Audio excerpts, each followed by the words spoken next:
ৰাজ্য চৰকাৰ প্ৰতিটো বিভাগৰ অধীনতে কৰ্মৰত নিয়মীয়া ঠিকাভিত্তিক কৰ্মচাৰী, শিক্ষক অনাশিক্ষক কৰ্মচাৰী, লগতে পেঞ্চনাৰ, আশা অংগনবাড়ীৰ ৰন্ধনকৰ্মী, মধ্যাহ্ন ভোজনৰ কৰ্মী সকলোৰে বাবে পুনৰ 5টাকৈ ডাঙৰ খবৰ লৈ আহিছোঁ, য'ত কৰ্মচাৰীসকলৰ দৰমহা পেঞ্চনক লৈ ডাঙৰ খবৰ আহিছে।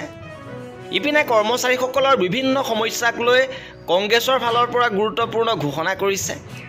লগতে কৰ্মচাৰীসকলৰ বাবে নতুন নিৰ্দেশনা আহিছে। সবিশেষ আপোনালোকক জনাব বিচাৰিছোঁ। ভিডিঅ'টো প্ৰথমৰ পৰা শেষলৈকে চাই থাকিব। জনাব বিচাৰিছোঁ আজিৰ প্ৰথমটো গুৰুত্বপূৰ্ণ খবৰ। এবাৰ সমগ্ৰ শিক্ষা অসমৰ ফালৰ পৰা নিৰ্দেশনা প্ৰকাশ কৰিছে। শিক্ষা সেতুক লৈ পুনৰ আহিছে গুৰুত্বপূৰ্ণ নিৰ্দেশনা। 13 এপ্ৰিলৰ পৰা 18 এপ্ৰিললৈকে শিক্ষা সেতু পৰ্টেলৰ কাম বন্ধ থাকিব। শিক্ষা সেতু পৰ্টেলত উপস্থিতি দিব নালাগিব আৰু 17 এপ্ৰিলত এদিন উপস্থিতি দিয়াৰ পৰা ৰেহাই দিয়া হৈছে।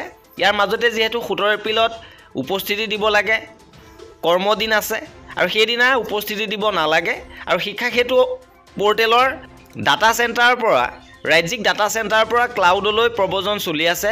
এই মাইগ্ৰেশ্যন প্ৰক্ৰিয়া চলি থকাৰ বাবে এই সিদ্ধান্ত লোৱা হৈছে। এইবাৰ জনাব বিচাৰিছোঁ আজিৰ দ্বিতীয়টো গুৰুত্বপূৰ্ণ খবৰ। দ্বিতীয়টো খবৰ আহিছে শিক্ষক বদলিক লৈ। শিক্ষক বদলিক লৈ পুনৰ নতুন SOP প্ৰকাশ হৈছে।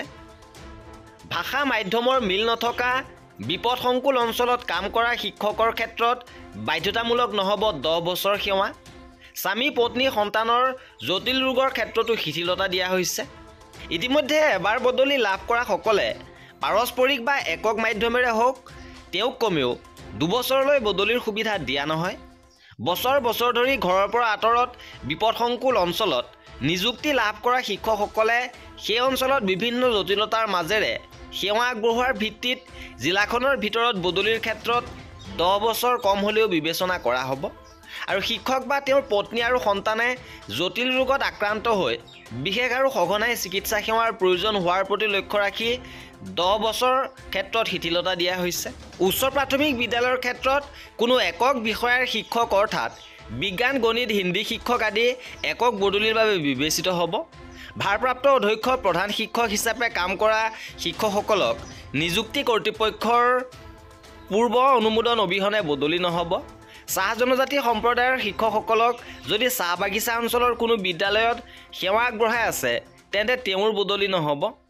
আন্তঃজিলা একক বদলিৰ সন্দৰ্ভত শিক্ষা সেতু পৰ্টেলত শেহতীয়া শিক্ষকৰ পদ আৰু ছাত্ৰ শিক্ষকৰ অনুপাত অনুসৰি প্ৰভাৱ নপৰাকৈ কম শিক্ষাৰ্থী থকা জিলাৰ পৰা বেছি শিক্ষাৰ্থী থকা জিলালৈ বদলিৰ আবেদন বিবেচিত হ'ব। বেছি শিক্ষাৰ্থী থকা জিলাৰ পৰা কম শিক্ষাৰ্থী থকা জিলালৈ শিক্ষকৰ বদলিৰ অনুমতি দিয়া নহয়।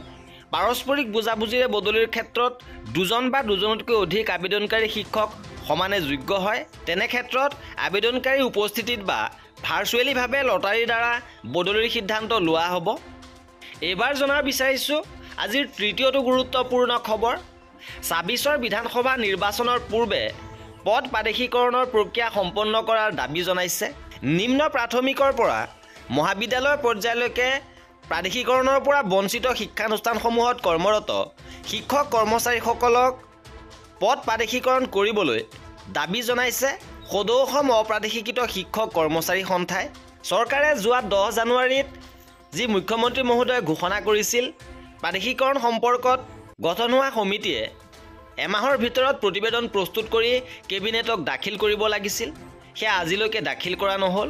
সেয়েহে অতি শীঘ্ৰে ব্যৱস্থা গ্ৰহণৰ বাবে দাবী জনাইছে। ইপিনে ৰাজ্যৰ কৰ্মচাৰী পেঞ্চনাৰসকলে দৰমহা নোপোৱাক লৈ সৰব হৈছে কংগ্ৰেছ। কংগ্ৰেছৰ সভাপতি ভূপেন বৰাই ঘোষণা কৰিছে যে দৰমহা বহুসংখ্যক কৰ্মচাৰী পেঞ্চনাৰে এতিয়াও পোৱা নাই আৰু বিহুৰ পূৰ্বে যদি অসমৰ প্ৰতিজন কৰ্মচাৰীয়ে দৰমহা লাভ নকৰে তেনেহ'লে তীব্ৰ আন্দোলন গঢ়ি তোলা হ'ব। হিমন্ত বিশ্ব শৰ্মাই ধাৰ লৈ পেলাই ৰাজ্য চৰকাৰ চলাই আছে। বিহুত সকলো কৰ্মচাৰীয়ে দৰমহা নাপায়, সকলো অৱসৰপ্ৰাপ্ত কৰ্মচাৰীয়ে পেঞ্চন নাপায়।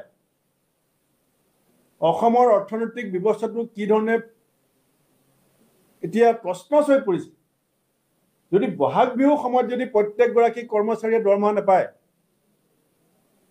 বহাগ বিহুৰ সময়ত যদি প্ৰত্যেকগৰাকী অৱসৰপ্ৰাপ্ত কৰ্মচাৰীয়ে পেঞ্চন নাপায়।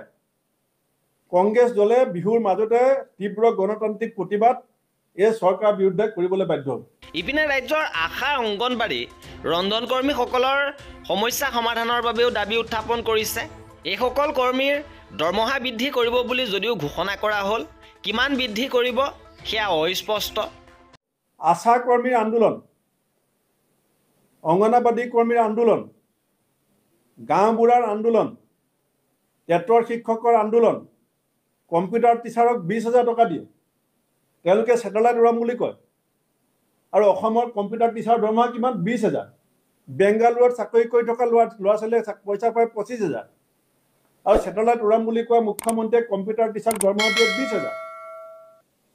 এই কথাবিলাকৰো বিচাৰ এই সময়ত হ'ব। মই অসমৰ ৰাইজকো আহ্বান জনাম। আৰু এই আছিল এই ভিডিঅ'টোত কৰ্মচাৰী আৰু পেঞ্চনাৰৰ সকলো খবৰ পাই থাকিবৰ বাবে আমাৰ চেনেলটো ছাবস্ক্ৰাইব কৰি ৰাখিব। ভিডিঅ'টো শেষৰলৈকে চোৱাৰ বাবে বহুত ধন্যবাদ।